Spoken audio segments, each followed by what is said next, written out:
मोर कवितार शीर्षक है मो गाँ माटी। ए माटीर महकरे अछि दुर्बार आकर्षण। ए माटीर महकरे अछि दुर्बार आकर्षण।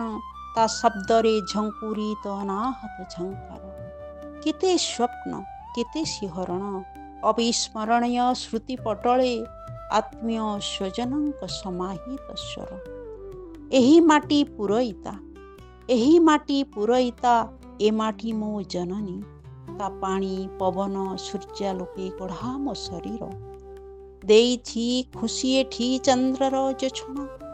देइछि खुशी एठी चंद्रर जोछना। अंतरंग बाल्य अनुभवे प्रथम स्वपन जही होइछि अंकुर। प्रथम स्वपन जही होइछि अंकुर। मो गाँ बरगछ मूले मो गाँ बरगछ मूले केते खेल केते आघात संघात।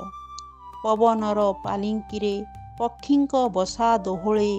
फगु खेल जात्रा देखा नद नदी आंब तोटा चलचित्र दृश्य परी प्रत्यय हुए मानस पटले। आध्यात्म भाव भरा तन्मय तीर्थय मोर। आध्यात्म भाव भरा तन्मय तीर्थय मोर। थुरु थुरु शीतरे कार्तिक गाधुआ तुलसीर पूजा। झांझ मृदंगर ताले संजरास संकीर्तन स्वर। संजरास संकीर्तन स्वर। माणबसा लक्ष्मी पूजा घर अगणार झोटी। हुलहुली शबदरे प्रकंपित गगन पवन सते किति आपणार। गगन पवन सते किति आपणार। एही मोर गाँ माटी एही मोर गाँ माटी। देखिछि एइठी मुहि आषाढ़र घन घट्टा। झर झर बरसारे एकाकार चासी चाष हल उलंगल। देखिछि मु श्रावणर अश्रुल आकाश। देखिछि मु श्रावणर अश्रुल आकाश।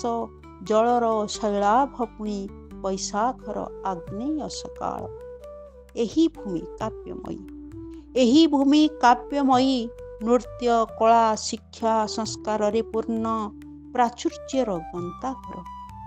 निखुण अभिनये अभिनीत हुए एठी केते ड्रामा गीतिनाट्य।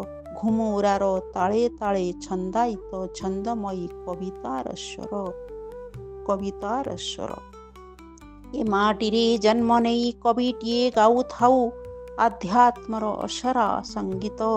स्वर्ग हेउ गाँ मोर ता प्रत्युषर लालिमारु। अवतरु सत्यजुगी नूतन प्रभात। अवतरु सत्यजुगी नूतन प्रभात। नमस्कार।